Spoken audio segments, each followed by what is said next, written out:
The so-called rising sun of Biafra is set forever. It will be a great disservice for anyone to continue to use the word Biafra to refer to any part of the east central state of Nigeria. Who provoked the war and those who prosecuted it contributed largely to the death of Nigerian morals, and we have not gotten out of the woods, even since then.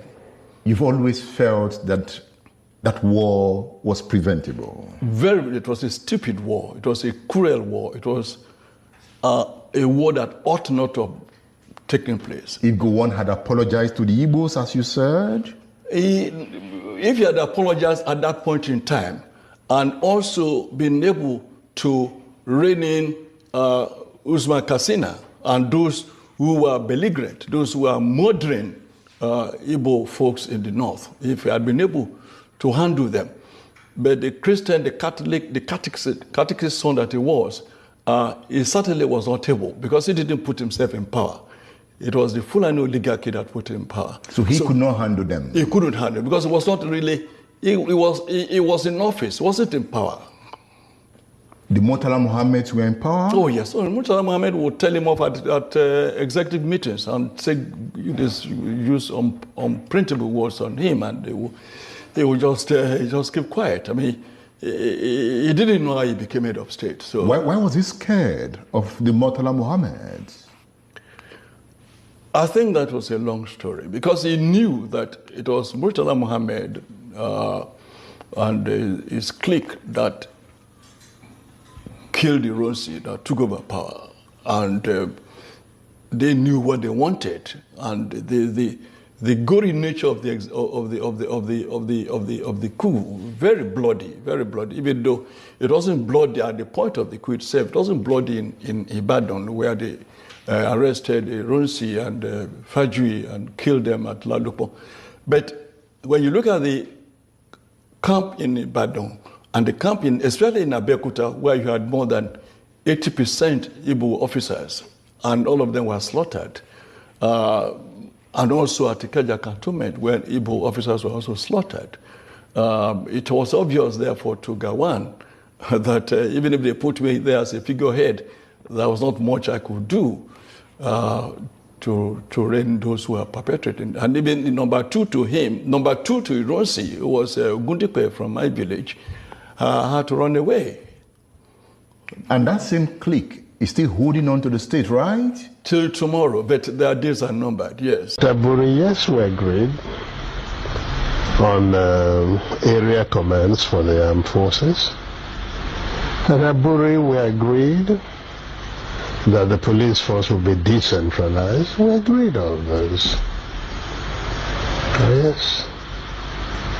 We agreed even to show that we didn't separate. At Aburi, we also agreed on a certain revenue formula. That's what happened at Aburi. Aburi again, because I always end up, it sounds odd today, but I always end up by saying I must have been naive, because I believed actually that would be the end. I'll confess to you, when I got back to Enugu, oh yes, I had a party believing that probably the danger was over. That's what we thought. Until they then began to deny everything. A total waste, a gross, costly error. It is an avoidable war. It is an unjust war. And I said so at the time, as you probably know. And I was appalled by the fact that we went to war so easily. I should explain that I believe very much in the right of self-determination. Otherwise, what was independence all about? What's the entire struggle for liberation on the African continent all about, if it is not about the right of people to determine their own destiny? And to find us fighting a war to preserve the demarcations inflicted on us by foreign intruders was for me an act of abject mental enslavement. It was surrendering our will and the readiness to go to war and lose close to 2 million people to preserve something which was imposed on us by total aliens. It was for me a humiliating fact. It is worse than a crime against ourselves. It was just a denial of who we were as creatures of reason, of volition, of self-determination. It made nonsense, in fact, of what I considered we were. So, and the consequences are still with us till today. Talking to himself. I mean, go on. Is he confusing himself? Because I do not understand what he's actually talking about. Can Gowon actually come up and open up what happened in 1967 that led to that war? I don't understand. And I think it has gotten to a level, thank God for the awareness now. Yes, even though they try to make sure that the Niger Delta or whatever they call themselves, the South or whatever they call themselves, does not come together, now or even before now, to form a major, formidable, Biafran force, that will checkmate, their influence in Niger Delta, in our resources called in that crude oil, But I don't want to listen to Gowon. I don't. In fact, when I saw that statement, I don't know actually what he is talking about. Nigerians need to ask him questions. Is his own perspective of the Nigeria-Biafra war different from what Bangida is talking about? Let him open up.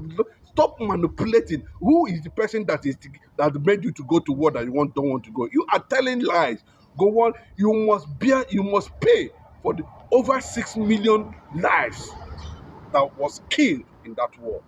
I can tell you, most of them, are they not Nigerians? They were Nigerians that were killed because of your incompetence, because of your wickedness, because of the way, the irrationality that you brought into the issue of leadership. Who is the person that was behind? Who actually influenced you that you abandoned an agreement in Aburi? And if do not forget, especially those of them, who are there from Niger Delta. I thank God for what is happening now. There's this uprising in Niger Delta, and they're not going to take it again. It's spreading. Yes, they try to divide us. They try to make sure that they squeeze. They say they are not Igbos. They are not this. They are the people who also are going about denying who they are, denying their neighbors, denying their brothers. Ojukwu consulted 20 communities, including the Anang, everybody consulted. Ojukwu consulted everybody before he went to that war. But unfortunately, when the war started, we saw them running away. It was not the Igbos that defended. The Anang, they were running away. They got influenced. Fear got them. But they were the people. They were the part of the people. Said, Ojukwu, yes, Eastern Union addressed Ojukwu. Ojukwu addressed them before the declaration of Biafra. So it was not an Igbo thing. Then, how come all of a sudden, he said, you are not Igbo? And then, now, is the reality not coming out? What have you benefited from Nigeria? Those people who said they call themselves what have you benefited? What have Nigeria offered you? All the crude oil, all the oil blocks, everything belongs to the North. Are you not ashamed of yourselves? Is Igbo man your enemy? Are you not part of the agreement that there must be war to stop the ongoing extermination of Igbo tribe? Those of you in River State, what are you talking about? Those of you in Bayelsa, what are you talking about? Are you saying that you were not consulted? Then how come that one of their people suggested the name Biafra from Bayelsa State? From Major?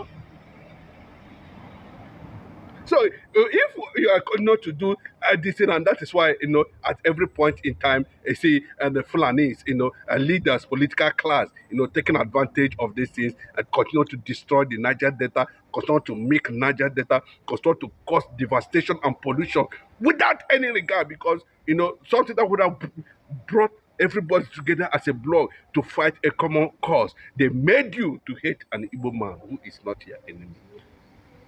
But today, thank God for the rising, the consciousness, that is spreading now. So go on to know that, it can only delay the truth. One day, the truth must come out. Go on, you must confess the truth and return back to your Fulani people, your British people, and call them and address them. Go back to Plateau. You and that woman should go back to where you people came from the Middle Belt, and stay there and defend yourself. Why are you running away? Are you running? He's running to London. Is it what is going to help you? Go back there. Stay there and defend yourself. Because these are the people that you are pretending to love. Thank God, you rightly said it very clearly. The Igbo man, the Igbo tribe, the Igbo nation, the son of the sun, the tribe of the sun. We are not part of Nigeria nation. Even if you said the Nigerian flag does not talk about the Igbo man is not inclusive, if you look at the green white, what is green white? There's no Igbo man there. The Igbo man is not factor in it's green white. So it's between you and Yoruba. Fix on ourselves. After all, during the war, what was the position of the Yoruba man? When we discovered that it was the same Gowon that brought the unitary system of government, and the Europeans never did. So all these things, has gotten to the point that the Igbo man has risen. Like they always say, it took us time, it took us years, no government presence, no government infrastructure, no government appointment, nothing. People just came from the axis of the war with our neighbors from the Niger Delta, denying that us completely. But are they successful now? It cannot be successful. Because God is watching, nature is watching. You are delaying, you are betraying your own brother. And let me ask the Niger Delta, the Ojukwu actually called for war? They brought war. They were killing the Igbos. They said that the Igbos are domineering. They are dominating. Something that is purely a military affair. Thank God for IBB. These are the same Buhari who wants Nnamdi Kanu dead today was the one who stopped the first democratic elected government in Nigeria. True clue. You see, he's a Kanuri man. He's a Fulani coup. The wickedness of Nigeria against the Igbo people. That's just to this moment. We saw clearly the turn of an Igbo man being hijacked by a Yoruba man politically. And the Yorubas are pretending as if, no, nothing. It's a political game. It's a political this. It's a that. They don't know how to. Who told you that? Now, for 64 good years of partnership between the Yorubas and the Fulanis, look at where Nigeria is today. The consequences of conspiracy against the Igbo people. But what you're seeing now is coming together. The Igbo unity is coming together. The Niger Delta people are coming together. They're even throwing what is Niger Delta? Who named it? Do you know the meaning of Niger Delta? Is there anywhere that is called any country called Niger Delta?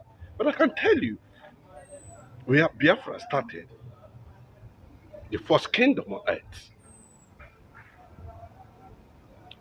history and the Portuguese kept it, and they trace it. You can always trace Biafra. Because it's in Niger Delta. What is Niger Delta? go back to the history and find out what they called Old Eastern Province. Old Eastern Province, made up of territories. Find out yourself. To go on, well, it is too late. Thank God you have recognized Biafra. And of course, when I listen to that statement, you have already given up in Biafra because you know that we were buried, of course, but the seed has risen. Biafra has risen, and there's nothing you can do about it. Whether we are factored in or not, that is not our business. But what we are saying at this point in time, it has become a reality to you. Go on. You are seeing it now that the people you fought for have turned against you. Not Igbo man this time around.